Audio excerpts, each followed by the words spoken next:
of Town Council, August 4th, 2021. Madam Clerk, will you lead us with the prayer and the pledge, please? Lord, assist with thy Holy Spirit of counsel all those who are serving in positions of authority and responsibility. I pledge allegiance to the flag of the United States of America and to the republic for which it stands, one nation, under God, indivisible, with liberty and justice for all. Roll call, please. Ms. Alves? Mr. Corvo? Here. Mrs. O'Hara? Here. Mr. Vadnez? Here. Mr. Biragad. Here.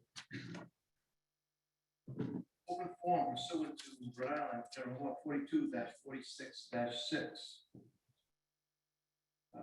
Is there anybody in the council chambers at this time that would like to speak during open forum?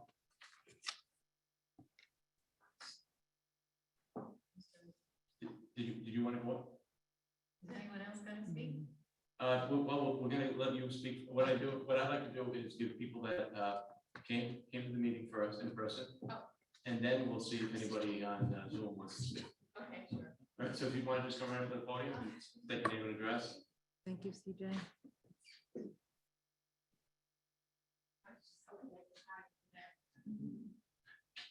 My name is Karen Flora, and my address is 52 Green Street. I have to wear my glasses. So I really came tonight to let the town council know that I attended the last school committee meeting, and I wanted to state my support for the decision the school committee made in coming to the conclusion that parents were going to be able to make the decision for their own children about whether the children were going to wear masks to school or not.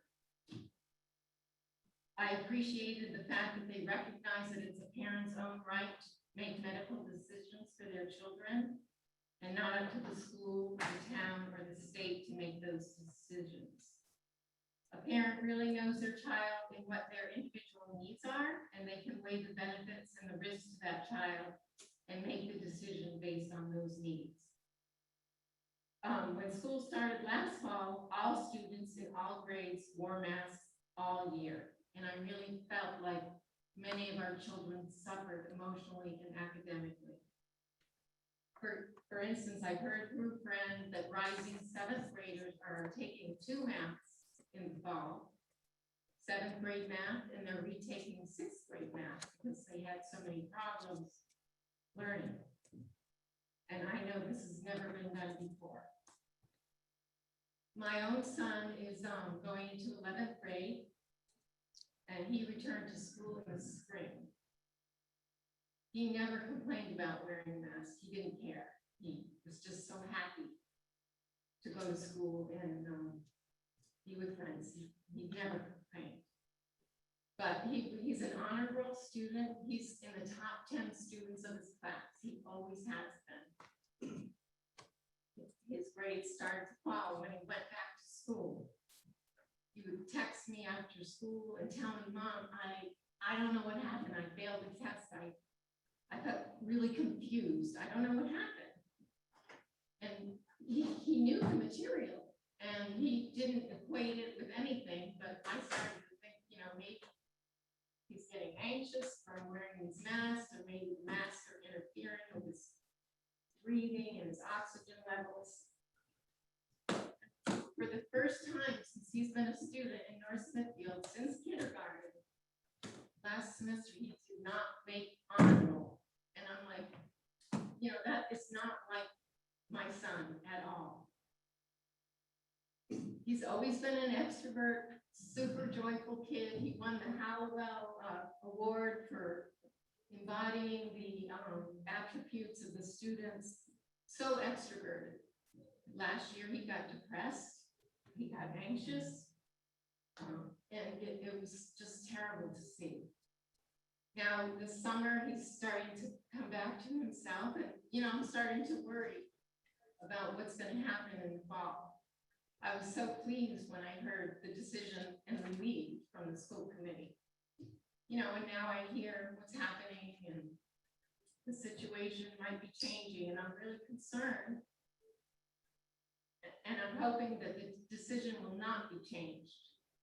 And I haven't really talked to my son about it, but I'm hoping I won't have to talk to him about, okay, do I want to homeschool you? You know, do I have to pull you out of school? Do I have to send you to school with a mask all day? I mean, I just came to plead with the town council, stand by and support that decision. I think it's so important that everybody make their own decisions. I feel that that was the right decision to make for our children. And really, we haven't had problems in the schools with the students. So again, I'm asking you as a town council to support the school committee decision to let parents make that decision for their students. Mr. President, may I add something? Please. I agree with you wholly.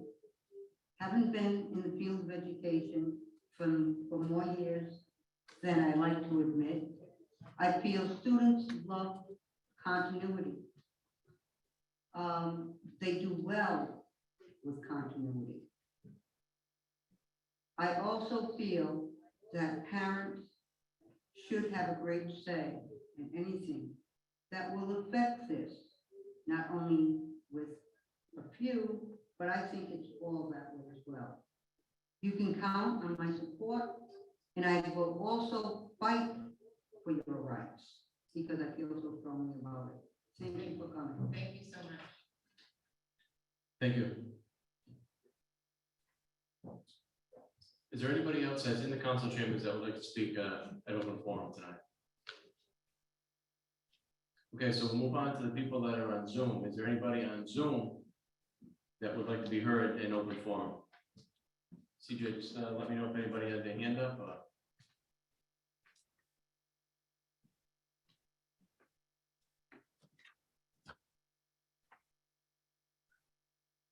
I don't see anybody, Mr. President. Okay, just to be clear, I'll ask one more time. If there's anybody out there that would like to be heard on any subject for open forum? Okay. Mr. President. I was actually planning on reading this on Monday. I got an email from a resident last week. And I was planning on reading it on Monday. I obviously, didn't know there were going to be others that were going to speak on this, but so I just want to read this. It's from a concerned resident, longstanding taxpayer in the town. I'll just read it as it's written. To whom it may concern, I'm writing this as an anonymous, longtime resident in the town of North Smithfield.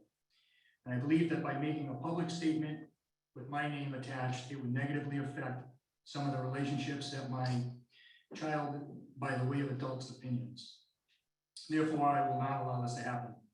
I am neither for nor against a COVID vaccine, nor am I for or against wearing masks. If you choose to wear a mask, then by all means wear it. If you choose to not wear a mask, then by all means don't. That is the freedom of choice that we as residents and our students of the town of North Smithfield have and must continue to have. I truly feel that mask mandates in the school system are not the way to proceed for the town of North Smithfield, nor any town or city for that matter. We are adults that live in a free country, free to make our own choices for ourselves, and especially for our children, both for the good or bad. That is what makes this country and this town so great. The thought that a grown-up and adult cannot make their own decision in regards to their own medical safety or the safety of their child is appalling. Some may say that it is for the safety of our children and residents. However, I say that we as adults can make our own decisions. We have that freedom of choice, and with regard to this issue, the only decision to be made is to leave that decision to wear a mask or not to wear a mask up to each individual tax-paying resident of the town of North Smithfield and each employee of the town of North Smithfield, especially with regard to town tax-paying resident-owned public places, especially schools. Freedom of choice is really what is at stake here. And then he proceeds and says, thank you for your time, concerned resident and longtime taxpayer of the town of North Smithfield.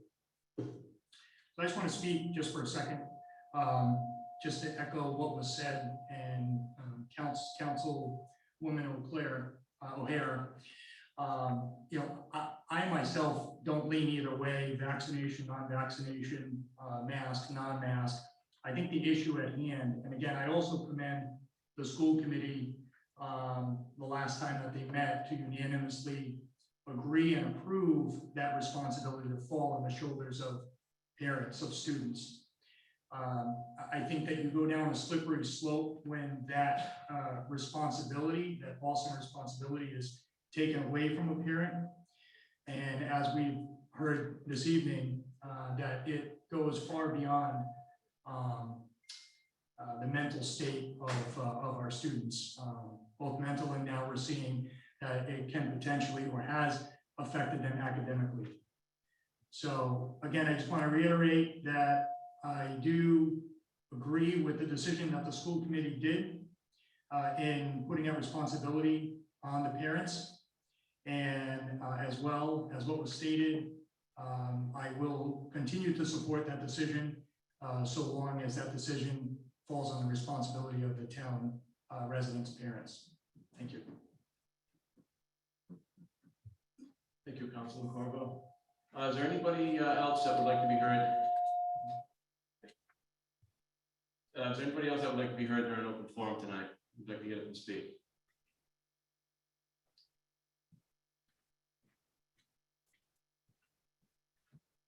No? Okay, nobody has a hand up this time? Are you good?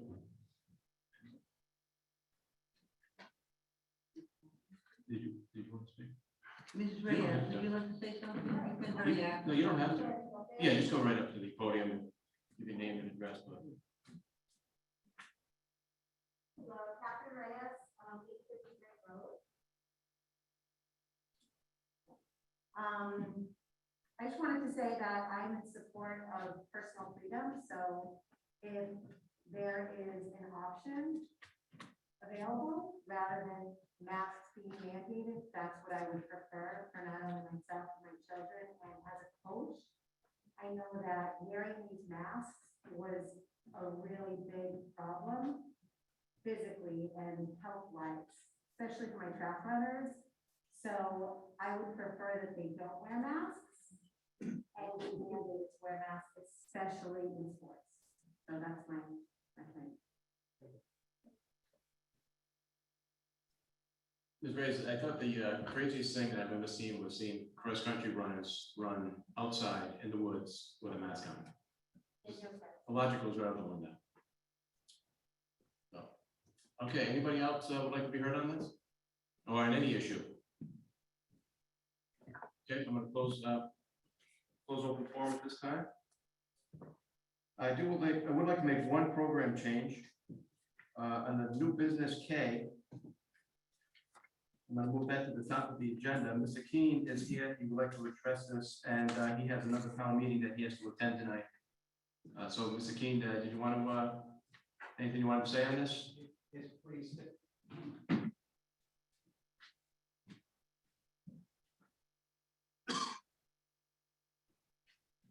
Rich Keene, 7 Danford Street, with the North Smithfield Heritage Association.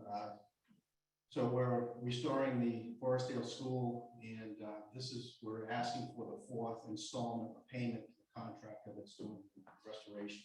So basically, we've got the money in the bank. We've got plenty of money left over to finish paying off the contract. We're just asking for your approval tonight to make that payment. The approval for the amount of 13. $170.77. So there it is, yeah. Would anybody care to make a motion on this? Mr. President, I make a motion that we approve payment number 4 to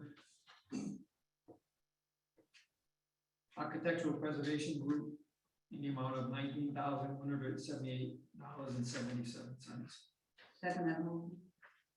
Okay, we have a second. Any discussion? Just under discussion, just we'll note that partial payment is coming from grant monies that the Heritage Association has receive, as well as funding from the town that the town has put into this. Right now, it appears that it'd be $5,337.56 coming from the Heritage Association and $13,841.21 coming from the town's account. Thank you. Okay, we have a motion and a second. Any further discussion? If people are looking at this too, they see what the total project cost is, $213,000 to do this, the whole project that we're talking about. Over 70% of those funds have come from grants. Just so people are aware, that it's only about 30% of the town's money being spent on this project. And you're doing a great job. It is, and it's because we put those monies in that they're able to get those grants. So we need to continue to do that, continue to get grants. Okay, anything else? Roll call, please. Ms. Alves? Yes. Mr. Carvo? Yes. Mrs. O'Hara? Yes, Mr. Vadnez, Yes. Mr. Biragad. Yes. I just want to thank the council for your great support. It's really wonderful. Thank you so much. Thanks. You guys are doing a great job.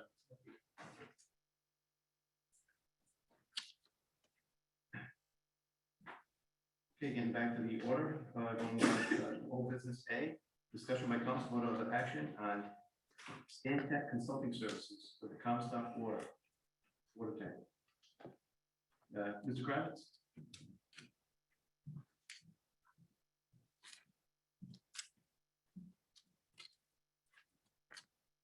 Check 1, 2. Yeah, so this, by way of a brief summary, back in April 21st of 2020, we opened bids, RFQs, requests for qualifications, and we got responses from 5 firms. I scored those. I sat down with Paul and Russ, the sewer department, and we decided that we would bring forth to you Stantec, which he was a council might remember authorizing us to go forward with them and at least get a more detailed scope and cost estimate for what is really 4 different contracts. Now, the most important piece here is the reason it was broken up that way into 4 pieces, because we didn't know how much funding we were going to get from this Relief Act and when it would come in, and we wanted to have flexibility. So the number of contracts gave us flexibility, but we all knew, of course, that's going to drive up the cost. And this is why I wanted to send to you guys the email that Gary McCarthy sent with this proposal, because he's very well aware of that. I know Elise Dubois is here from Stantec. I see the name on the virtual attendee list. So with that, I think I want to let Elise address and speak to how they could potentially save quite a bit of money if we consolidate, some of these contracts. And of course, the council, any questions you have. Oh, here's Gary, actually, Gary.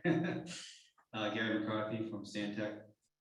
Gary, I was just talking about how the notion of splitting this up into 4 contracts was to try to be responsive, not knowing how much funding we have. But now that we kind of have a sense of that, it might be the accordion effect. It might be wise to put these back together in some way to achieve a savings. So council's here. I think if you're here, obviously they can meet you. And if they have any questions, feel free to inform us all, Gary.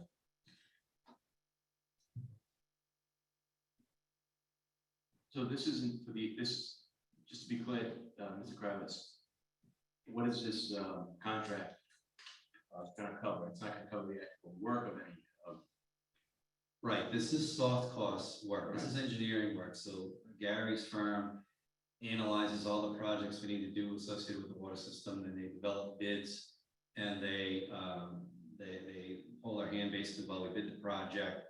And when we get a contractor on board, then they oversee the work. And before the work starts, they of course will sit with the contractor, make sure everything is understood as to what's to be done on each contract. They'll oversee the work through to completion. So it's looking out for our interests. Yeah, Throughout the whole Yeah. process. correct.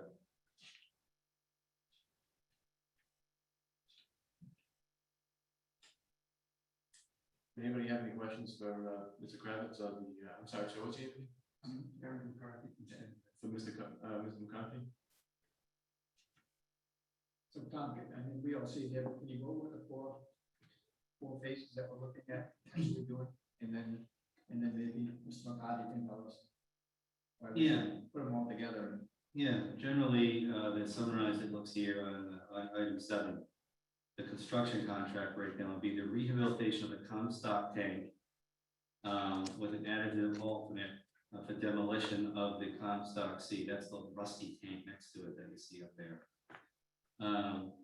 This contract 2 is demolition of the Country Way elevated tank. We all know what that looks like and where that is. And if necessary, the demolition of Comstock C. So I see that there's potential to put those two together. This is why they were listed there. And this is interesting, and Gary can speak to this, but when you look at that, the notion of the 2 tanks up in Comstock now, because they're right next to each other, the survey work that you need to do both above ground and below ground, that's why there's the potential to put those together as one project. Or we're going to demo both tanks separately. And Gary can speak to maybe why that's, which way we should go there. Contract 3 is industrial drive booster pump station improvements. Again, I'm a planner, not an engineer, but I think that's to increase pressure and flow while we're working on the system and its latest.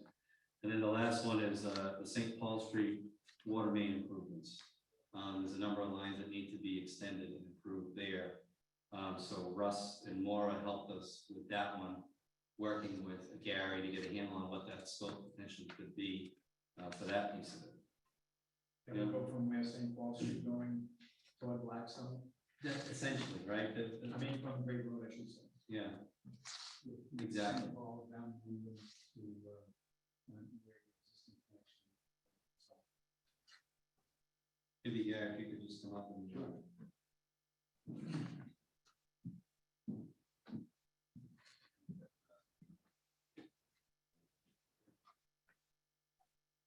Thank you, folks. Gary McCarthy from Stantec. Happy to be in front of you tonight. And what you have in front of you is our proposal that was broken up in a way that when Tom and I first started talking, he wanted to separate the projects to phase the projects. And so we put our thinking caps on a little bit, and as it turns out, by phasing those projects, we have to do a lot of things multiple times then. And as Tom said earlier, from a fiscal standpoint, it makes a whole lot more sense to try and pull some of these projects together, consolidate, so that we have basically we turn it into, instead of 4 projects, turn it into 2 projects. And that'll save you a good amount of money on the engineering effort. It'll save you a fair amount of money on the construction effort, because we don't have multiple contractors mobilizing. So that's what you have in front of you is our first shot at it. But what I was hoping to speak with you tonight is let us go back to the drawing board a little bit, consolidate these projects, and give you a new proposal. The specific projects that Tom was talking about, the primary tank, Comstock tank, seriously needs rehabilitation. It just hasn't had maintenance done to it in a very long time. So that's the primary project. You've got 2 tanks that need to be demolished. I would suggest that those 2 projects kind of come together. It's a similar type of contractor that would be doing both, so it makes sense. And then the second contract would be the pipeline, St. Paul Street pipeline, and maybe put the pump station improvements associated with that, because that's a similar type of contract as well.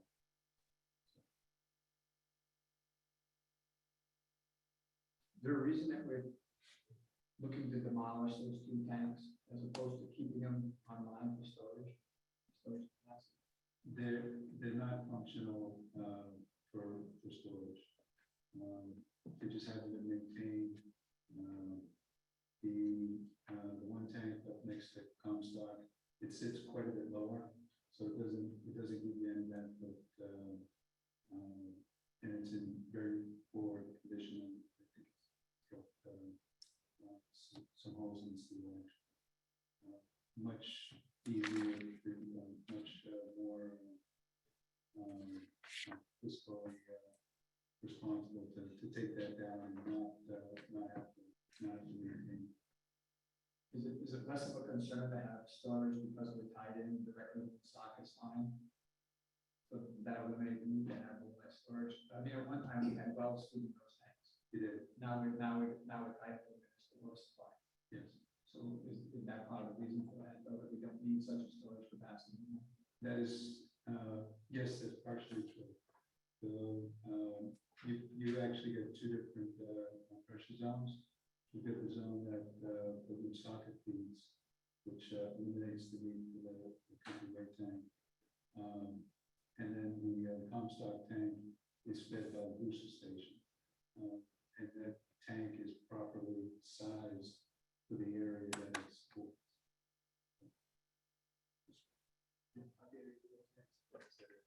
If you could just hold on one second. Mr. Igliozzi, did you want to add to this? Mr. President, I didn't mean to interrupt. I just wanted to point out that the speakers seems a little too far from the mic. And it's hard to hear on the computer. I just wanted to point that out to the council. Okay, thank you. How's that, a little better? So I have a question for Mr. Kravitz. So what we're looking for tonight is, so what you're gonna do, if you go to page 6 on here, so you're saying that these numbers will change if we consolidate? That is correct. Yes, we'd like to consolidate the projects into two contracts. And that'll reduce the engineering effort. Like I said, in the future, it will reduce your construction effort as well. But what we would advise, we'll spell that out to you in a revised document. But what we would advise is that you only authorize the first phase. So what's titled there, pre-design phase. And what that is, that allows us to hire a surveyor to survey the two sites. It allows us to do some sampling for lead paint on both the structures and in the soil around those tanks, and allows us just to get that background information before we start doing any engineering. So it made sense to do those activities first. Once we get that information, the other part of it, we could study, we'll do a small memo on the recommendations that will be needed at the pump station. So we've been there, we've seen the pump station, but it's going to take a little bit of effort for us to understand exactly what the improvements are that are needed. So at the end of all that effort, then we'd be better advised, able to advise you on the two contracts, construction contracts going forward. So again, we'd like to get your revised document and then request authorization for just the pre-design activities. What kind of time frame are we looking at to get another contract or another roadmap? What's going to happen? We can get that in front of you within 2 weeks. Yeah. So it really won't change any of these dates that you're estimating? It will not. Oh, just so we're clear then, so if we Tom, we want to authorize, you're looking to authorize phase 1, correct? Yeah, it sounds like if you could give Gary authorization to revise the contract as discussed, and phase 1 wouldn't change though for that. This number would be the same. Right, okay, You're looking for pre-design, yeah, correct? That's what you'd like us to approve, is the pre-design part, the 54,005. as well as authorizing to change the scope and merge the project as discussed, right? Both things will be. Is this, Mr. Administrator, is this, out of the COVID It can be, that was originally the idea. You can see if you go upstairs, we met with DPW, water, finance, planning, and that was what we came up with the number one project, because it's been languishing since 2017. So this is, my recommendation would be to move forward with this to save on soft costs, the engineering costs, and if we can consolidate the two projects, we save on mobilization for the companies to come in and perform the work. And I just want to point out too, the other tower on Ridge in Country Way, that needs to come down too, and same for the soils, but that's later on. I mean, we should focus on Comstock because of what we've already been asked to do by the state of Rhode Island. We should focus on that. And then secondly, we can break these projects down, so. Okay. Thank you. There's actually, if you wanted to talk about, it's not on the agenda, so let's not talk about the American Recovery. I think everybody's familiar with what we've discussed with the American Recovery Act. But that's what we're looking for funding to come from. The, Yes, and we have assurances of 1.2 million. We received the first tranche of just over 600,000. There is, I think, a 5-year time to utilize those monies. There is some thought that we may be receiving another 1.2, which is very good. I hope we do. But as I think I stated, it, we have to check out feeling much better. But we are guaranteed 1.2. We'll, pretty good idea now. Does anybody have any more questions? Okay, so we're looking for a motion to authorize for phase 1 for $54,500 and to go forward then with changing the contract to consolidate the contract. Okay, we have a motion. Mr. President, Ms. Adams? I'd like to make a motion to approve the Stantec pre-design contract in the amount of $54,500 and also to approve the revisions as discussed with the change of scope and have them come back to us with a new outline. Okay, that's a motion. Do we have a second? We have a second. Mr. President, you have a motion, you have a second, and I just, please get a second. Yeah.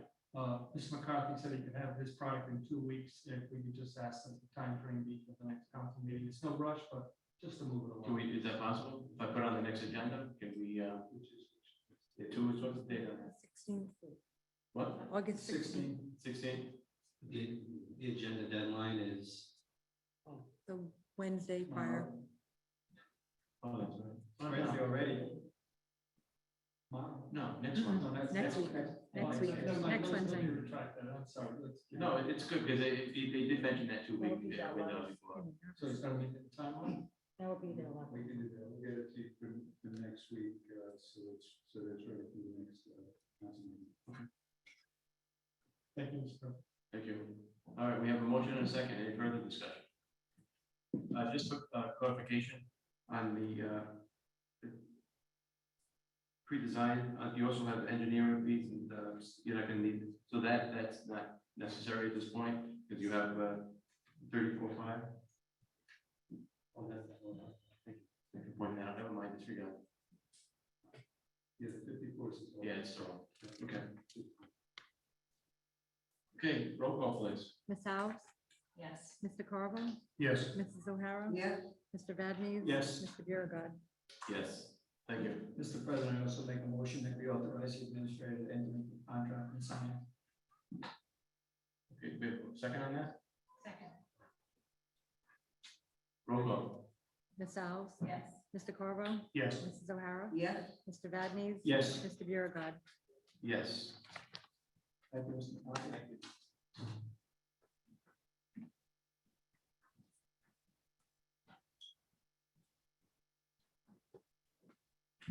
Okay, moving on to B.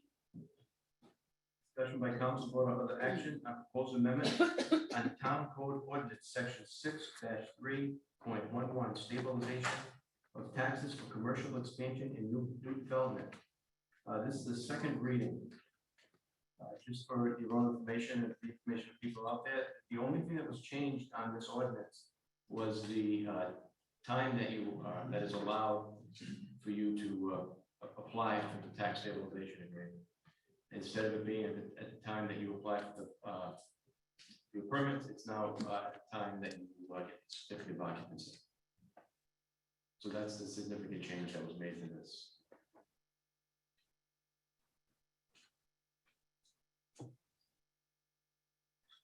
Anybody have any questions?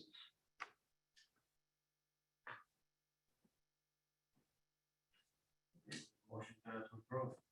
Mr. President, I make a motion that we approve the ordinance to amend section 6-3.11 of the Code of Ordinances, chapter 6, article 3, stabilization of taxes for commercial expansion and new development, as amended.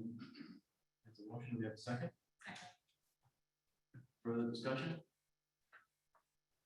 Roll call, please. Ms. Alves? Yes. Mr. Corvo? Yes. Mrs. O'Hara? Yes, Mr. Vadney, Yes. Mr. Biragad.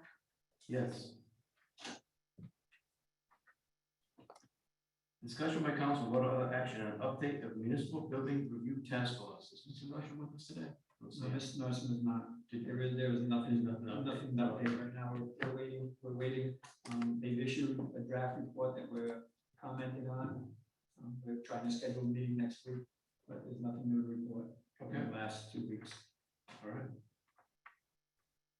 Discussion by council, what other action on update of Hallowell Review Committee? Mr. Corporal, do you have anything for us today? Nothing to go into detail. We did just get a notification yesterday, as well as a few days ago on the building assessment from Weston and Sampson, which we're going to review during this week's Hallowell Review Committee meeting. And then we also received an asbestos report. Again, we'll go over that on Thursday night's meeting. Thank you.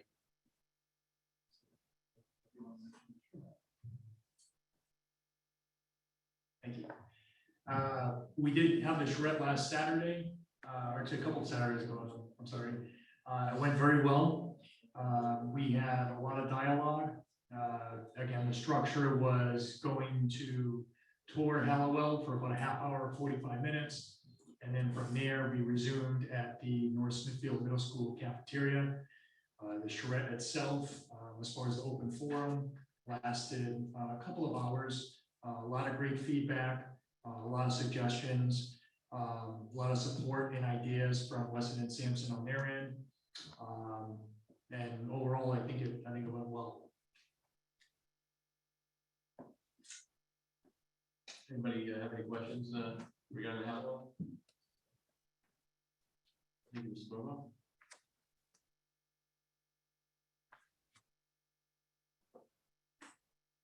Discussion by council vote of the action on recommendation from the Sewer Commission to approve payment to Wright Pierce for update of town facilities.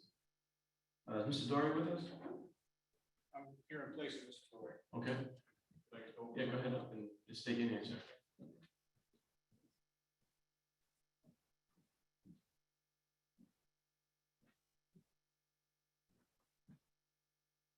You're just talking to the mic. Hello. Perfect. Good evening, everyone. My name is Philip Gasparo, 28 Manatee Road. I'm the vice chair of the Sewer Commission. Mr. Dory wasn't able to be here with us tonight, so he'd asked me to appear instead. Just on regard to this, we did formally approve those minutes that you believe had seen in preliminary draft form. Just briefly to give some very brief context, just to what those minutes entail. So this concerns the Slater Village Silver Pines project. Approvals were previously given by the Sewer Commission and I believe by the Planning Department. However, because the flow exceeded 30,000 gallons per day, special permit and review were needed by the Rhode Island DEM.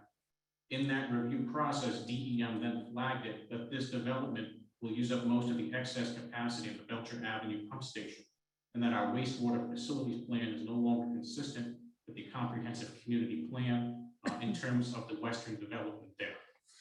There's also a discrepancy that's come up between the findings of Jeremiah and Associates and the wastewater facility plan on what exactly the Belcher Avenue station capacity is. They have some different numbers there and some discrepancies. So with that said, our committee, I would say, engaged in what I would call a very fairly robust debate about points on this. And on the one hand, this is occasioned by the Slater Village Silver Pines development, and is such that the DEM will not issue that development permit without this matter being addressed first. However, on the other hand, as noted, is there's a discrepancy in our wastewater facilities plan that this proposal will involve on-site testing to determine which numbers are accurate and then to amend the plan accordingly. And also, we did take into consideration that our sewer commission had already given approval and that this project itself does not exceed the Belcher Avenue pump station capacity, but instead just simply uses up enough of the capacity there that we need to have a comprehensive, our plan needs to account for how we will, with future Western development, take that into consideration for our sewer system. So the votes that we reached as a commission at a series of meetings on May 19th and then May 27th, on a special meeting, where first we determined that pursuant to our 6/6/20 contract with Wright Pierce, that this would fall under on-call engineering services. And then what we did is we voted to approve the services request that you have in your packets there that was from Wright Pierce, I believe it was for $16,600. And then on the second vote, we did recommend that payment be done by the town for this project, though I would note that it's not reflected in those minutes, but obviously given the context, as we were still in fiscal year 21, given the delays in approving these minutes, now we're in a new fiscal year. I believe at the next meeting, we will be having another proposal from us regarding another project that we need to undertake in terms of sewer maintenance. That's about $30,000. So when we discuss these at our meeting, we combine this proposed project and that project, that's going to about tap out our entire budget for the year. It does not seem to exceed our budget at this time, but it would nevertheless tap it out. At the time we were discussing this, we had about $45,500 in our budget. It was toward the end of the fiscal year. So that's just a bit of context and when we did give that approval. If anyone else has any questions, I'm happy to help address them. Thank you. So this is the expansion over in Main Street. Yes, the Slater Village Silver Pines development. This is specifically concerning is the wastewater facilities plan. Right. So that's a town, what I understand it to be is a town-wide plan that has to do with our wastewater facility systems. And obviously, Mr. Kravitz has any, he'd be more familiar, I think, with some of these things. Tom, this came before us a little while ago, and we continued it because there was some discussion as to whether or not the developer should be covering some of this. Right, and Richard Kirby was, I think, going to come forth with an option for that, or at least that's the indication he had given. So I don't know if we haven't heard from Mr. Kirby now, so. No, we have not, which was some of that robust discussion that took place during the commission's meeting. It talks about that they did not respond. We reached out to several principals and they did not respond. Right, well, what makes this project interesting is the project does provide a benefit with extending the water line from Cumberland Farms all the way to where it's gonna be, so is there some give and take there? I don't know, that's for you guys to decide. But the only other thing I mentioned is, let's say we wanted to extend sewers throughout the neighborhood in and around the western part of town in this area because the ISDS systems are older. If you were to extend the sewer lines to try to accommodate all those homes, that's where we would run into an issue where we might have to upgrade Belcher to do that now. So that's essentially what the study is going to look at. The other thing you can do is extend water lines too, I suppose. It's one or the other in terms of the sewer or water infrastructure. But What areas over there don't have sewers? in and around from the restaurant north up into So like Eaton Street and that area? yeah, I'm trying to think of the roads up there.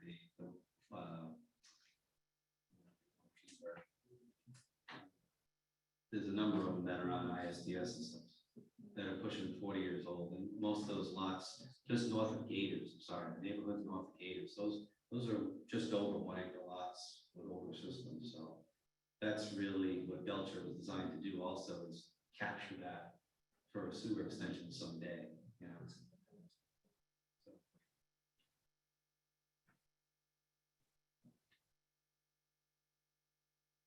I'm sorry, Tom, we were just talking, I was just a little confused because, we continued this before, because we wanted to get some, find out where we stood with having the developer, at least, come up to kick in something, we don't know, maybe something we could all agree on, Right, and now he's not even getting back to us. that's correct.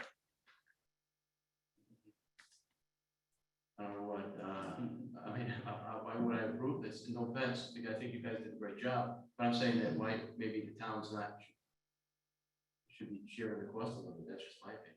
Yeah, I mean, the commission did give, and the planning board commission gave the project approvals. It's this nuance that DEM has noticed now. You know, and it plays, it's talking about the wastewater facilities plan. And as it relates to the comp plan, so that's the nuance of it, right? So maybe the commission felt, we did give it an approval. It does, that there is adequate capacity in the Belcher Ave system to handle it. But you're right, then Mr. Kirby said, well, let me talk to my client, I'll get back to you. We just haven't heard from him, so you have every right to continue this and I can reach out to Kirby and see, well, what's up? I know DEM is gonna hold this up until they get a resolution to it. It's holding up that project. So just a little clarification, like, the council was discussing this, with Attorney Gasparo. Finance Director Jesus and I looked at the amount of money they have in their budget. They had 50,000, but if you take away the 16, I'm in agreement that, we wouldn't be in this if they weren't here to develop. It's the price of admission, it's really what it comes down to. So, $50,000, and you take away the 16, if we would pay, if the town would pay the $16,690, that would leave a balance, the water and sewer of $33,310. So I would have to agree with you, Mr. President, the developer should be contributing to some of this. Mr. President, Then, I stated this back in June. I thought I stated it pretty eloquently that the issue here is that DEM will not issue a permit without this report. So while this report may be beneficial to the town, it's not a necessity of the town. It's a necessity of the developer. And I look at this as being no different than as we've gone through with developers that have come in and done other things where they pay for peer review, peer engineering. This is on that same part. So even though planning boards approved it, and I understand the sewer commission that yes, there is some benefit to the town of this, it would be helpful. Bottom line is, they cannot move forward without this report. It's beneficial to them far more than it is to us. And so let them come and meet with us. At least come and meet with us. Yeah. Maybe they won't pay the whole thing, maybe they won't pay any of it, but at least come and meet with us, and we're not even getting that. And that's kind of rubbing me the wrong way now. I agree, it's an insult. It's been dragging on for 2 months now. We're not looking to squeeze some, a developer coming into town, but we're just trying to be, we want to be fair about You it. want to have the conversation. Right, Yeah. okay, I'm just gonna, Just one last question to the administrative finance director. If the town did pay this, it comes out of the enterprise fund for the sewer department, correct? Correct. The sewer users that are paying for it, not, it's the town, but it's the sewer users that are. Correct. And to reiterate, we wouldn't be in this position if it wasn't developed, simple premise. We still have capacity, this is going to cut into capacity. just tell us in their best interest to come and have a conversation. Thank you. Mr. President, I'd like to thank Mr. Gasparo. for his Yeah, work. Mr. Gasparo, good job. Great job. Thank you. Very good, Thank you very much. thank you. And let your board know that it's not, it has nothing to do with, we're just trying to get It's some. not your work, Correct. that's that question. We certainly understand, that's why I'm trying to say, discussion. All right, These viewpoints were certainly, it's something reasonable, but certainly. all right, thank you. So we're just gonna table this and move on to the next item.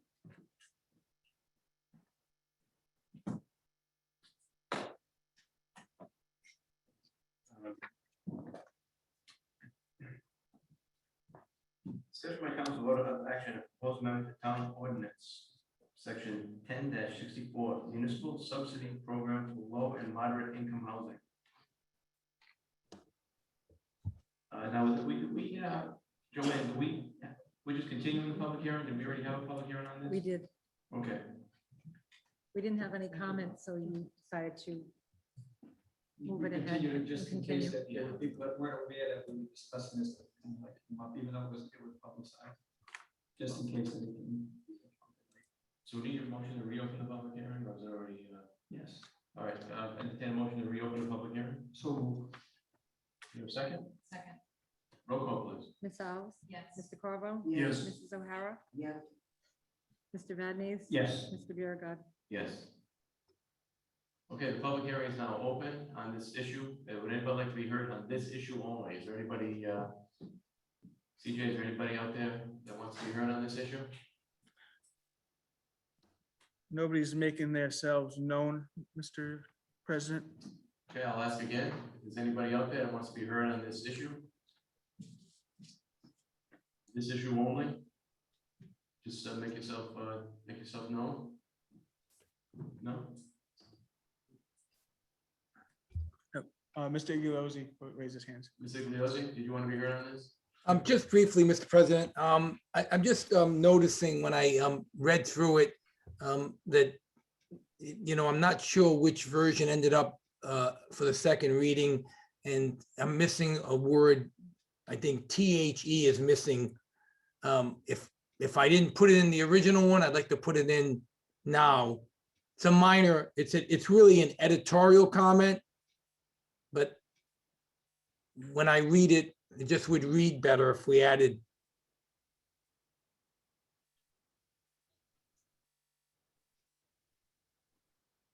after the word, if you look at it, it says a minimum of, the new language is 3 of these. Again, I don't know if I have the same copy that you have in front of you. Because this is in blue, and I thought the one I sent was in red. Is the one in front of you in red or blue? Red. It is red. Does it read 3 of the total number of 133 existing units? No. It does or does not? No. Okay. So that's just an editorial, just to make that read better. Add the word a total 3 of the total number of 133 units, existing units. I don't know if you can see where I'm referring to. So we're just adding the word of between number. Right. 3 of total number of 133 existing units, exactly. Just to make it read better. Just a little clarification, we're saying after of the word the gets inserted, 3 of the total. Is that Right. correct? Yes. Okay. So we're adding 2 words to that. Yeah. 3 of the total number of 133 existing units. That's what it looks like.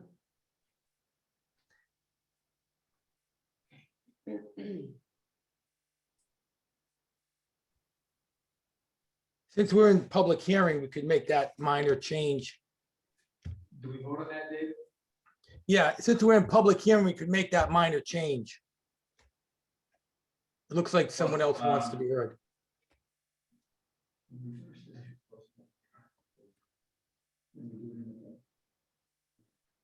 Mr. President, there is an attorney that wants to be heard. I don't know if you see him. Mr. Hurley. Mr. Early? Oh, thank you, Mr. President. I was just hoping that since there seems to be a version with some changes on it, before you vote on it, could you read it, the one that you have in front of you? That's all.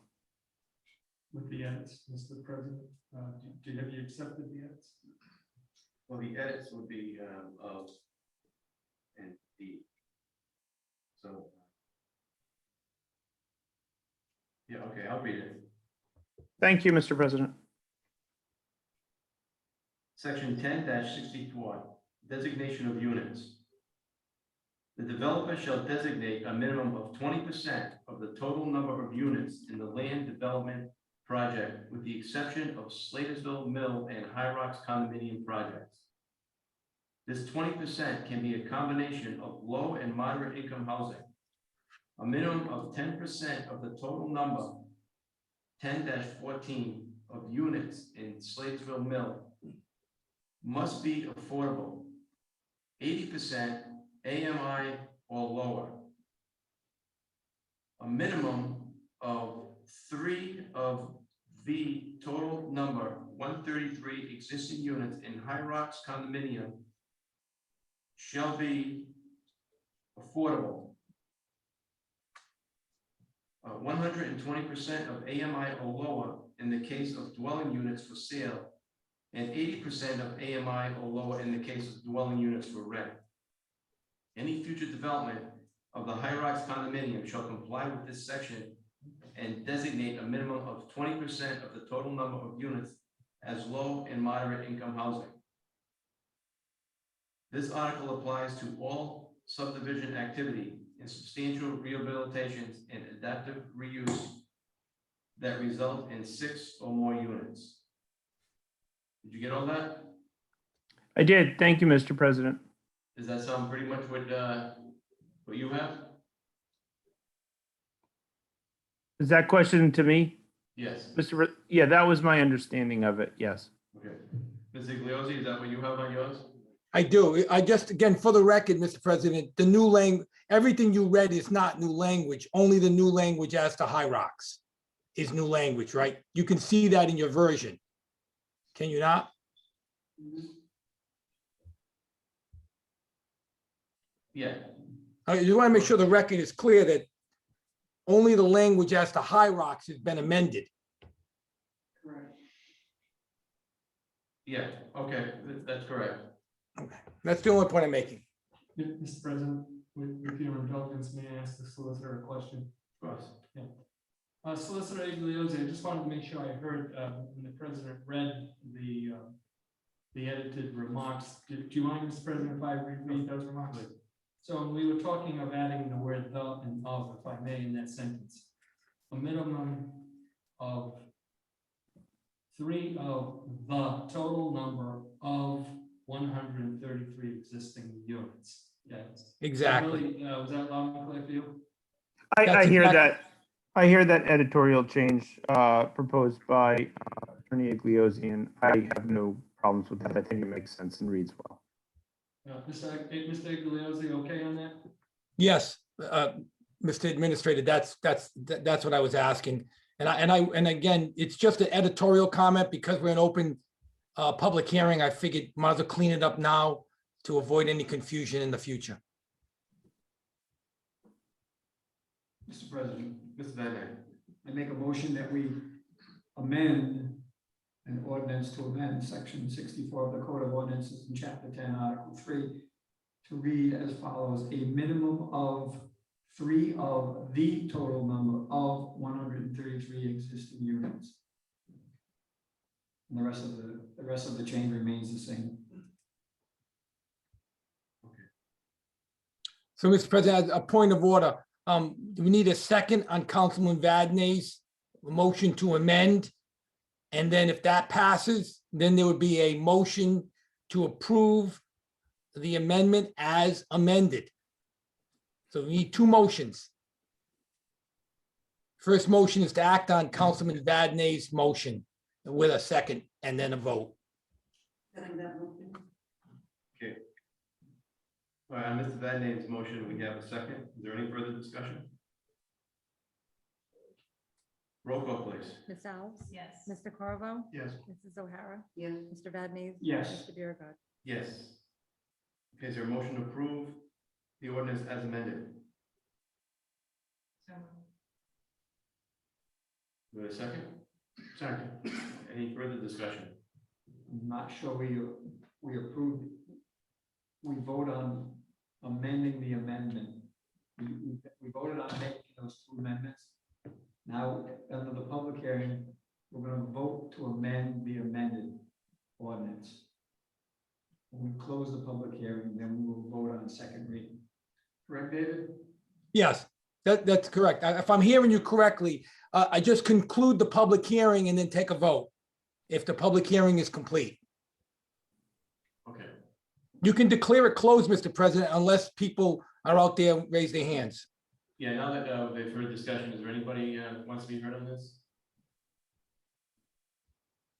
Okay, motion, I'll take a motion to close the public hearing. We need it first. Mr. President, I'd like to make a motion to close the public hearing on section 10-64 designation of events. And Second. we have a second, Yeah. roll call. Ms. Alves? Yes. Mr. Carvo? Yes. Mrs. O'Hara? Yes. Mr. Vadnez, Yes. Mr. Biragad. Yes.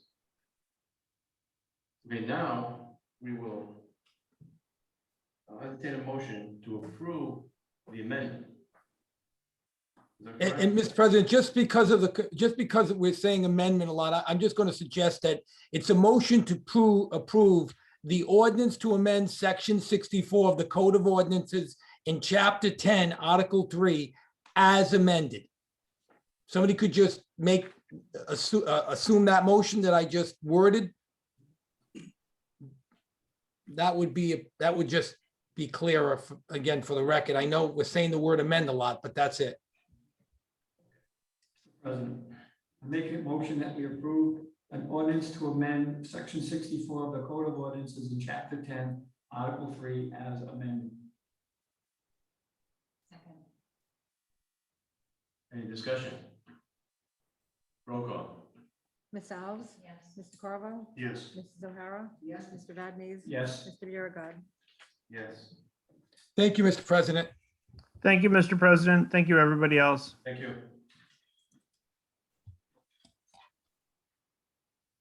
Okay, we're gonna move on to new business. Ms. Ellis? I move up article under new business, article J, discussion by council board of other action after I reserve with Cheryl Mandola, so she can speak on this. Sure. Okay, we're gonna move item J, discussion by council vote on the action at outdoor yoga. Cheryl Marandola from our Parks and Rec Committee. Hello. Thank you. Cheryl Marandola, 17 Township Road, Chair of Parks and Rec Commission. So what I'd like to ask the council for is permission to hold some outdoor yoga classes. The proposed location is literally right behind you on this flat space of land. 4 proposed dates as a trial run. It is Saturday, the 7th, which will be this coming Saturday, Saturday, the 21st. I believe those would both be at 8 a.m. And then Wednesday, the 11th and 25th at 6 p.m. The intent here is to test the waters. A certified yoga instructor will be doing it on a volunteer basis, no cost to the residents, no cost to the town. All we're really asking for is permission to host this on town property at the town event. That's a great idea. Thank you. Wasn't this done before on Common at one time? That I am not aware of. I think they did have to do it for the town. Or anyone who wanted to participate. It's a good idea. Mr. Igliozzi? Mr. Igliozzi? Yes, Mr. President. Ms. Ellis has a question for you. Mr. Iglesias, I just want to confirm that if we hold this for the town, that we're covered by the trust in case of any incidents or anything, that we're all set with that. Yes, if it's, again, if I understand, this is going to be, is the yoga instructor going to be certified? Did I hear that or did I not hear that? Yes, yes. Yeah, I mean, as long as it's an appropriate, a contract situation, it'll be covered by the Rhode Island Interlocal Trust as part of our insurance coverage. Anybody who is employed by, or thing. So is this an independent contractor? It would be on a volunteer basis. Should be Okay, voluntary. volunteers are covered by the Interlocal Trust. Independent contractors would not be.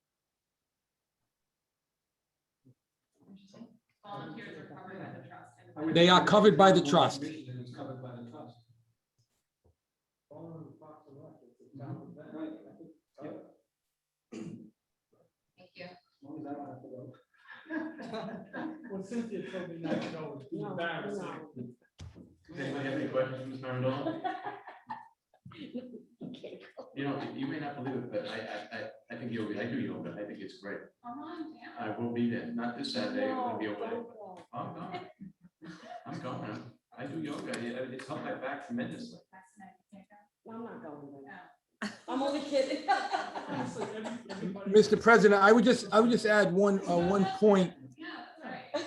You know, I have had back issues and it didn't cure them, but it definitely made a big difference. Yeah, and everyone else is upside down and struggling. They don't have enough time to invest in you. So we'd love to test the waters and see what town interest is, sort of the intent between the two time slots. And hopefully we can, collect some email addresses and contact information to get more feedback from the town. I thought it would be a good place to start. So we would have tours and Yeah, no cost, people could bring a blanket or a towel. So. I'm mad. You don't really need that, right? It's on the grass. Yeah, sure. Yeah, I think that's a great idea. Mr. President, I'd like to approve the outdoor yoga starting on August 7th from the Parks and Rec Commission. Second that. Any further discussion? Good job. Thank you. Roll call, please. Ms. Alves? Yes. Mr. Corvo? Yes. Mrs. O'Hara? Yes. Mr. Vadnez, Yes. Mr. Biragad. Yes. Cheryl, can you come back and let us know how you do that? Absolutely. I can be the council liaison to the yoga class. Okay. Thank you.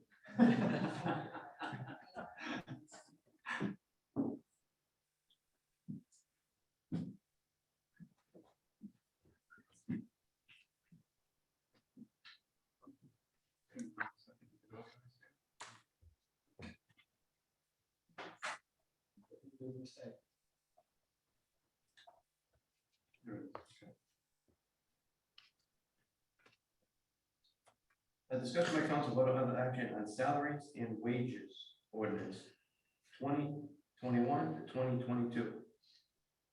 Mr. Jesus, this is the first reading.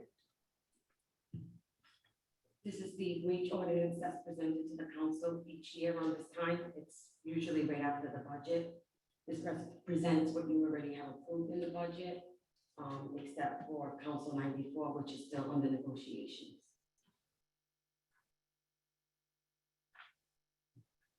So basically just shows what last year's salaries were compared to this year's. And like I said, except for Council 94, it's exactly the same amount. Although you approved the budget for an increase, we're still negotiating that contract. So this is just an update that we do every year. Just an First reading, ordinance yeah. that follows, yeah. we All have these to- wages are set by ordinance. Mhm. Mr. President, I make a motion that we approve for first reading. I don't even think we have to take a motion for first reading. I don't think so. Second reading in 2 weeks. You know, one thing that jumps out at me when I read this, so if you don't mind me pointing out, is that the CEO is not the highest paid person in this town. Could be. Anyway, hold on.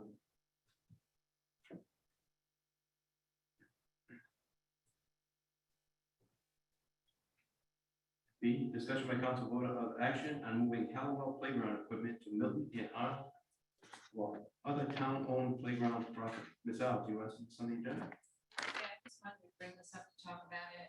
We have a good section of playground that's sitting at Howell School that's not being used. A partial piece of it was used at the Tech Park, but there's still a good sized piece of it still at Howell that's not being used. So we have several parks that we're no longer using. So I was gonna see if we could try and discuss and maybe move it to one of our parks that are owned by the town, whether it be Milton. I'm thinking Milton just because there's places to park, there's not as much traffic. St. Paul, I'm just thinking there's no place to park. So I just wanted to kind of bring that up and see if we could discuss it, so we can use this piece of equipment because it's just sitting there and it's not being used.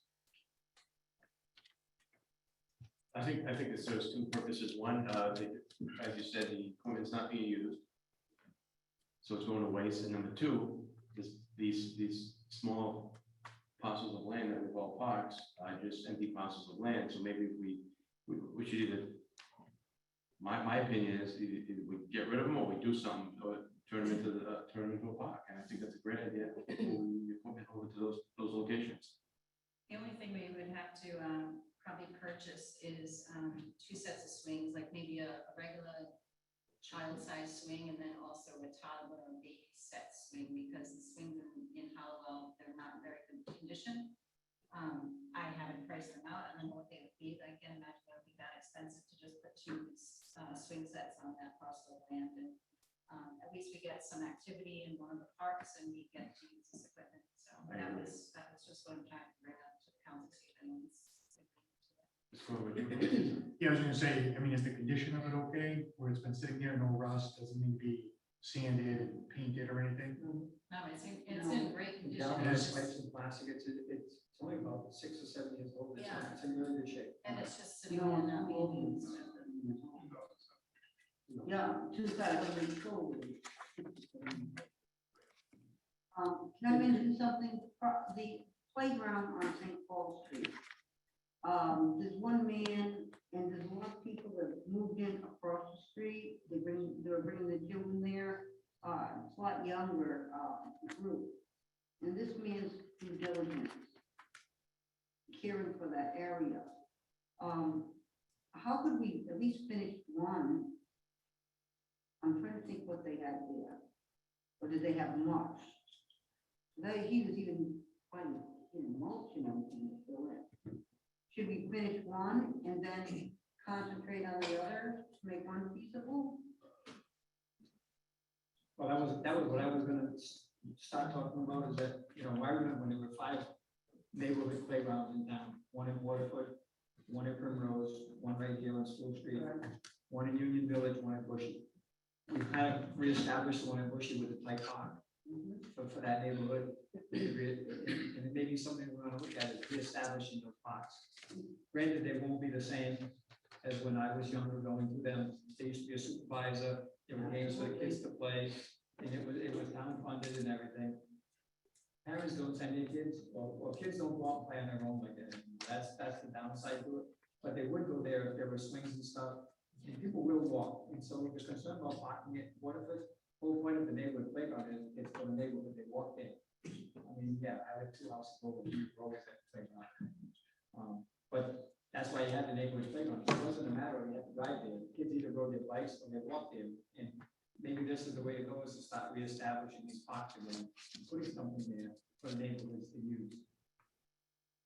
Well, that's why I'm saying Milton to start with, because that would probably be our only town park right now. So maybe some of the other areas that they do have little kids, they would have to drive there. But I just think it's just gonna add a lot more congestion to St. Paul until we can get to the point that we are doing it just for the neighborhoods. So if I think it's a good idea. If I could just add, the issue we have with playgrounds is it's not a one size fits all. This playground we're talking about at Hallowell, 5th, 6th, 4th, 5th, 6th graders? That age group? Really, it was more, to me, see, kids play there, 5th and 6th was safe for them. Right, it's not for There was some smaller high children. platforms there. The one at the one off of St. Paul Street is for smaller children with, I believe, a 2-bay swing set, I believe. I'm doing that quick. I'm trying to think. These playgrounds go back over 20 years. What? And also keep in mind, for the newer playgrounds, to replace the one at Pacheco Park, which we probably should do in the next one, next year or 2. It's well over $50,000. These playgrounds, they're not cheap. So if we're gonna move the one from Hallowell, Milton Arnold is big enough to put it. St. Paul Street, you couldn't put it anyway. It's just not big enough, that lot's not big enough. Playground, that's still at Hallowell, is quite large, and we took a quarter of it with the tight park. And there were some people who were against that move because of the age appropriateness of the tight park and playground equipment. So that's why I'm saying that one size does not fit all. So Arnold Street in Milton is a good location for that. We have issues with the water table over there. but it would be a good fit for there. I also agree that's a good call for the two different size swing sets. And I think we're probably talking somewhere in the $5,000 range. So if you want to put it, that's the place to put it. I would concur. Minimal use at Hallowell as it is now. We have a lot of issues with vandalism down there. Fortunately, it has not been vandalized. It's in great shape. We check it all the time. The swing set I believe you're talking about at Hallowell is ancient. It should be dismantled. Yeah, it should be dismantled. Well, we used it. We're actually having plans to take that now, so. Thank you. Thank you for updating on each property possibility. So I would actually like to make the motion to approve the playground equipment be moved from Hallowell to or of the town-owned playground property as Ms. Alves suggested. That's a motion. Do we have a second? Second? Is there any further discussion? Roll call. Ms. Alves? Yes. Mr. Corvo? Yes. Mrs. O'Hara? Yes. Mr. Vadnez, Yes. Mr. Biragad. Yes.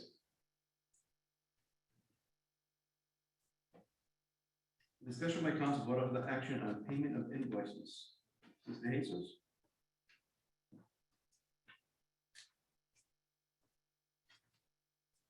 The invoice is from Gilbane. It's for the remaining part of the North Smithfield locker room renovation and partial windows replacement. Invoice number J 08248 period 010-21. It's for $5,745.38. And that will be coming out of the school revolving account that the town is currently holding. Thank you.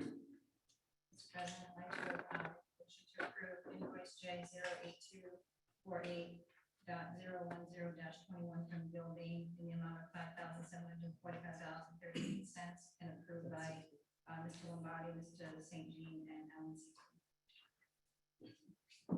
That's a motion. Do we have a second? Second. Any discussion? Roll call, please. Ms. Alves? Yes. Mr. Corvo? Yes. Mrs. O'Hara? Yes. Mr. Vadnez, Yes. Mr. Biragad.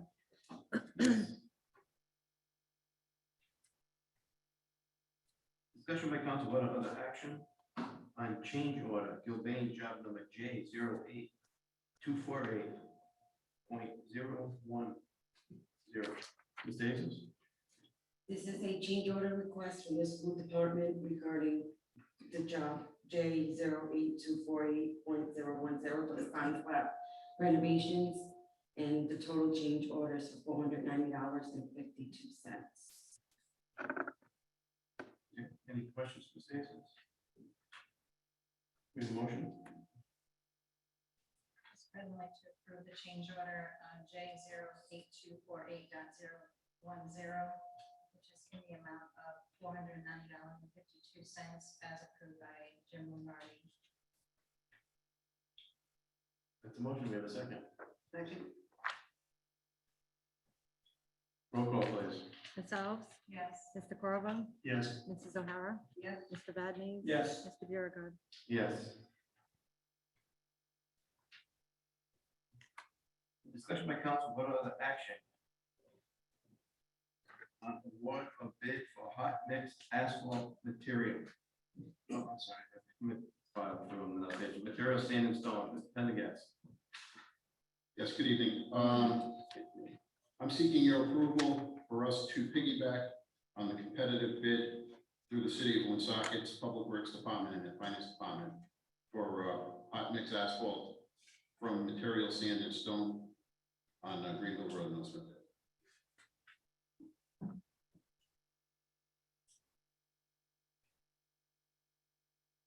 Okay, thank you.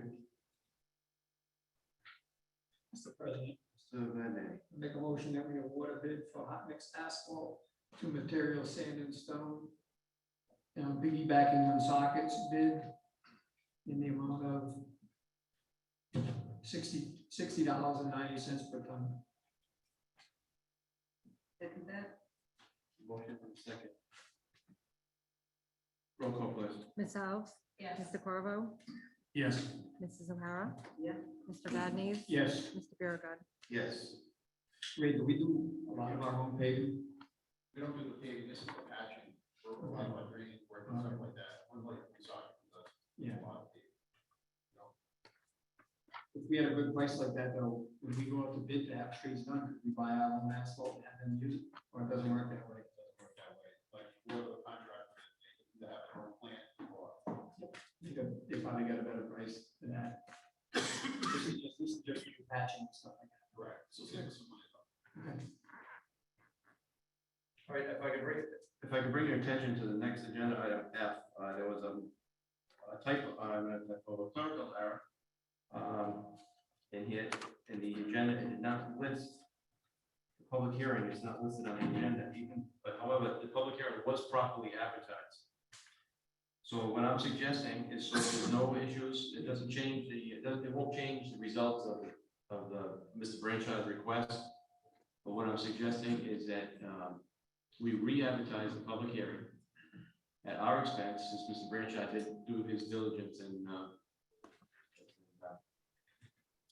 it's not his fault, basically, that we can't have the public hearing tonight.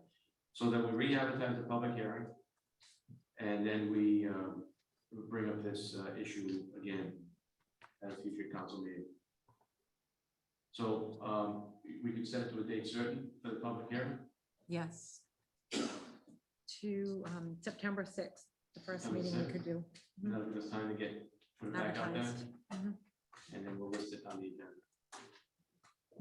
Thank you. Mr. President, Then, we may need back on that soon. wait a second. In order to do this, it states that it needs to be done prior to him getting certificate of occupancy. He's planning on opening September 1st. I can try to get an ad in, but and we could have the meeting on the 16th. All right, see if I you can can get see the what I ad, can and if not, we'll have to do a special meeting, since none of this is a result of Mr. Branchard's error, so we'll do what we can to get this going. Just didn't want to No, it's a great catch. miss it. No, you're right. He'll be in the jackpot, not because of us. Okay, so we're gonna discussion by council vote on other action on abatements and supplementals. Ms. St. George with us, or Ms. Jesus, you doing that tonight? I will be doing it tonight. Okay, what do you got?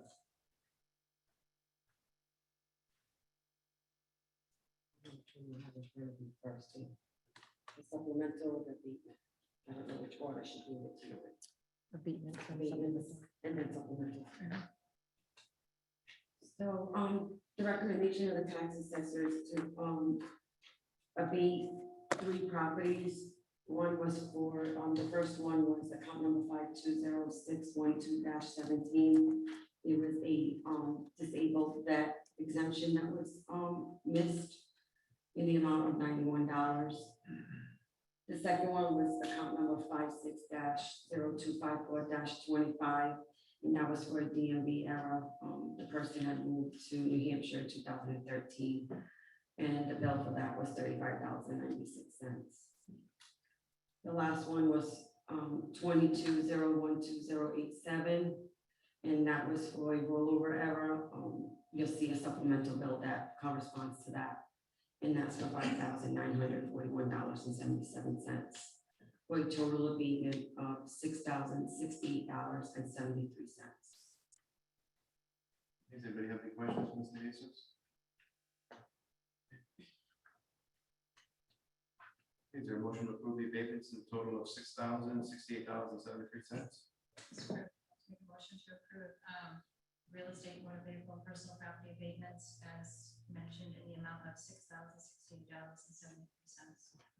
Second. We have a second. Roll call, please. Ms. Alves? Yes. Mr. Corvo? Yes. Mrs. O'Hara? Yes. Mr. Vadnez, Yes. Mr. Biragad. Yes.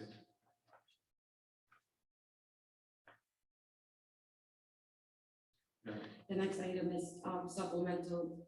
They're also recommended by the tax assessor. The first 3 items are real estate, account number 120639111, and that's for COs issued on 6/30, so it's a prorated bill of $3,704.82. Second one, account number 07-0 90. CO issued on 5/10/21, prorated, the amount of $4,357.03. Account number 12-0220-99.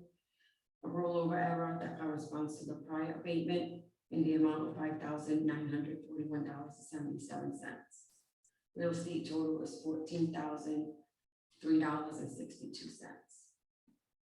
The next items are for motor vehicles. Motor vehicle account number 600153337 in the amount of, it was billed to the wrong town.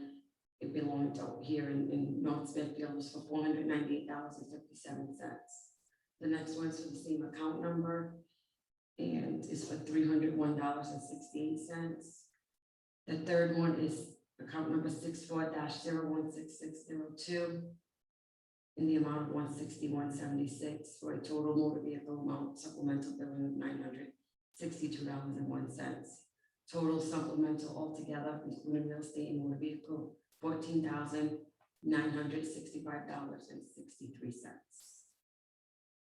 Thank you. Mr. President, I'd like to make a motion to approve the supplemental taxes as stated in the total amount of $14,905.60. Motion, we have a second? Second. Roll call. Ms. Alves? Yes. Mr. Carvo? Yes. Mrs. O'Hara? Yes. Mr. Vadnez, Yes. Mr. Biragad. Yes. Thank you.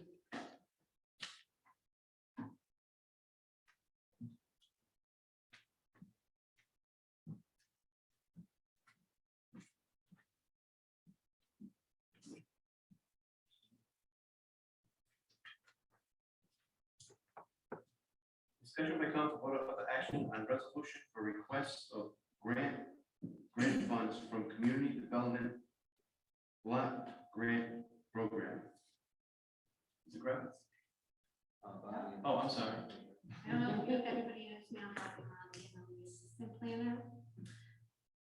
This resolution is a request for authorization for the town administrator to apply for CDBG Community Development Block Grant funds to, for housing rehab projects in town for low moderate income residents. The way CDBG works now, it's under the Office of Housing and Community Development. And what we do is at the beginning of the year, we apply for funds, but we don't specify a number for the funds. It's to be determined, because what the state does is they have set aside funds just for specific projects. This is giving us permission to apply for funds as we get projects. So this is telling them that we are going to be applying for money for projects as they come in. And so we get the first application completed, and then every project that we get in, we will fill out another application for a specific amount.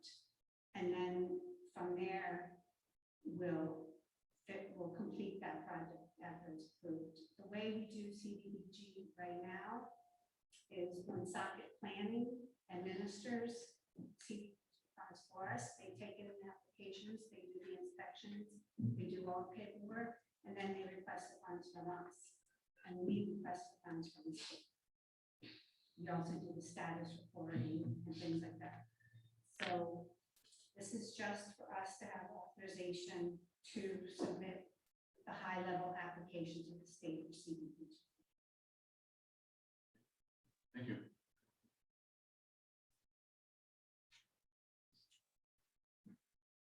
So we basically looking for a motion to approve the application process. Yes, to authorize the town administrator to apply. Mr. President, I make a motion that we approve the resolution authorizing the filing of an application for a state of Rhode Island Community Development Block Grant with the amount to be determined for housing rehabilitation projects that benefit the residents of the town of North Smithfield, which would authorize the town administrator, Paul Zelinski, to file application with the Office of Housing and Community Development. Second that motion. Any further discussion or questions? Do we ever get denied when we put in applications for this? Have we ever been denied? In the past, we haven't been applying for funds because we had funds set aside from program income from loans from the past. We just depleted that. So this is the first time we've applied for funds in the funds. We were just there, like in soccer, that was for like hundreds of thousands of dollars for different projects. Right, right. They're entitled to money, so they do this. Thank you so much for bringing this up. Thank you. Do we have a motion and a second on this? Any further questions or discussion? Roll call, please. Ms. Alves? Yes. Mr. Corvo? Yes. Mrs. O'Hara? Yes. Mr. Vadnez, Yes. Mr. Biragad. Yes.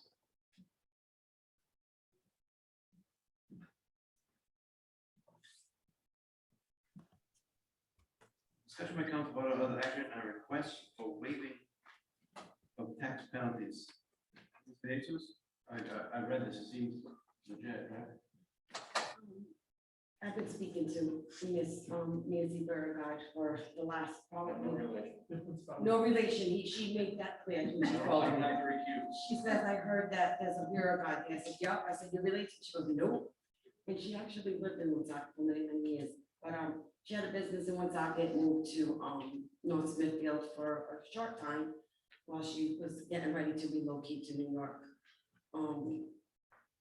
She sent me the check. I have a check for almost $2,000. She just asked him to waive her penalties. And if you read the letter, I hope you read it. She has very good valid reasons. I really don't believe that she would intentionally not pay her tax bills. All we're waiving is the interest. interest penalty, so we're getting all the tax. I have a check for $1,829.79 that I told I would hold until you came with a decision. It's your recommendation to waive it. And I did call Woonsocket because I was kind of hoping that, because she only lived here for a short time, she's really a Woonsocket resident, that there was maybe some kind of duplication, but there wasn't. And Woonsocket, I asked her how she felt about her payment, and she says they were always on time. So I just told her I would bring this up. She asked if she could be on it. I told her she could or she couldn't. Didn't matter. Either way, I would recommend waiving it. So she sent me the letter with the check. And she did follow up today because she thought we had a meeting on Monday. So she's really on top of it. Mr. President, based on the recommendation of the finance director, I make a motion that we waive the interest penalty to Nancy and Peter Biragad. Account number 652-0320-06. Mr. Vadnez, there's two account numbers. It's her husband's too. Okay, 52-0333-80 as well. Yes, thank you. Thank you. We have a second on that? Second. Any further questions or discussion? Roll call, please. Ms. Alves? Yes. Mr. Corvo? Yes. Mrs. O'Hara? Yes. Mr. Vadnez, Yes. Mr. Biragad. Yes. Okay, that concludes the agenda up to executive session. CJ, thank you, everybody, for that's still on right now, but we're gonna have to shut down the Zoom meeting to go into executive session at this time. And place them back into the waiting room, because I guess you have to go back into public after the executive. to come They out of can executive. wait if they'd like. Yep, absolutely. You have to make, Mr. President, you have to make the motion in open session to go in. Yeah. We're just letting, okay, I'll entertain a motion to go into executive session. Mr. President, I make a motion that we move into executive session on the Rhode Island General Law 42-46-5A2. Sessions pertaining to collective bargaining or litigation, or work sessions pertaining to collective bargaining and litigation. Item 1, potential litigation and/or litigation, notice of violation, appeal Buxton Hollow, 300 Buxton Street, Smithfield, Rhode Island, Lot 1, Lot 35. Thank you. That's a motion. Second. Second. Roll call. Ms. Alves? Yes. Mr. Corvo? Yes. Mrs. O'Hara? Yes. Mr. Badnees? Yes. Mr. Biragad. Yes.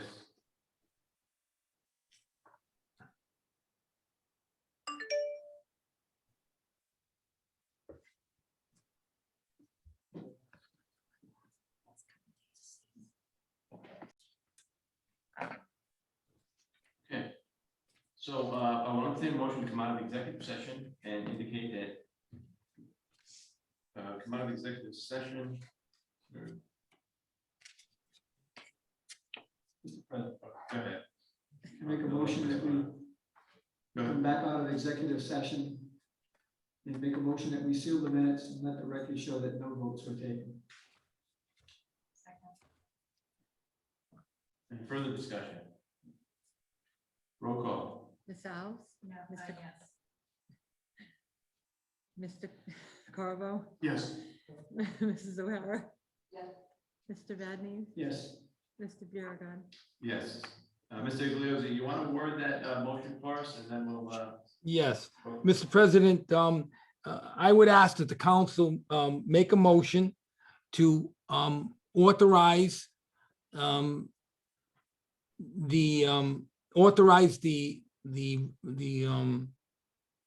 a contract with a consultant and expert to represent the town and Mr. Anderson in the Buxton Hollow appeal that's pending right now at the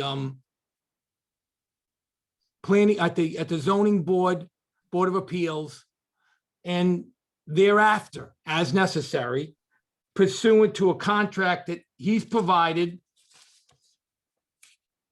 and subject to the review of myself and the administrator. And the amounts in the contract are $30 an hour for office and non-field work, $40 an hour for field work, $100 an hour for testimony, and a $1,000 non-refundable retainer to begin the contract. So those are the key financial aspects of the contract. If the contract would authorize the retention of the expert under those terms and conditions, subject to a final form approved by myself and the administrator, and allow the administrator to execute it. I can repeat it again. No, it's okay. Want me to? You don't need the. I can listen to it if someone wants to just. Yeah. Yeah, Yeah. that's what I was going to do. Okay, would anybody like to take that motion that Mr. Iglesias is? So moved. Thank you. Is there a second? Second. Any further discussion or questions? Roll call, please. Ms. Alves? Yes. Mr. Corvo? Yes. Mrs. O'Hara? Yes. Mr. Badnees? Yes. Mr. Biragad. Yes. Thank you, Mr. President, members of the council. Thanks, David. We have a motion to adjourn, all in favor? So before we adjourn, Oh, can you set up with the clerk, try to set up a meeting date with the school committee, a joint meeting? Maybe before school starts. So as they go through their reopening, we can at least find out what their game plan is. We can give them any support that we can. Let them know that we're on page with them. Also, we can talk about the field. We can go forward with that, try to get something memorialized with that moving forward. Just try to get things rolling with them, keep up to date with them. And then, Joanne, do we have paperwork that we need to sign tonight? Yes. Just didn't want to put it over there and lose it. Okay. it's happening. I'm the person on the Joanne, is that all right? Can you take care of that? And then if you want, I'll talk to Mr. Lombardi.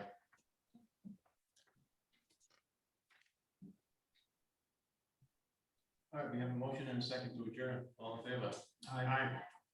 We're adjourned.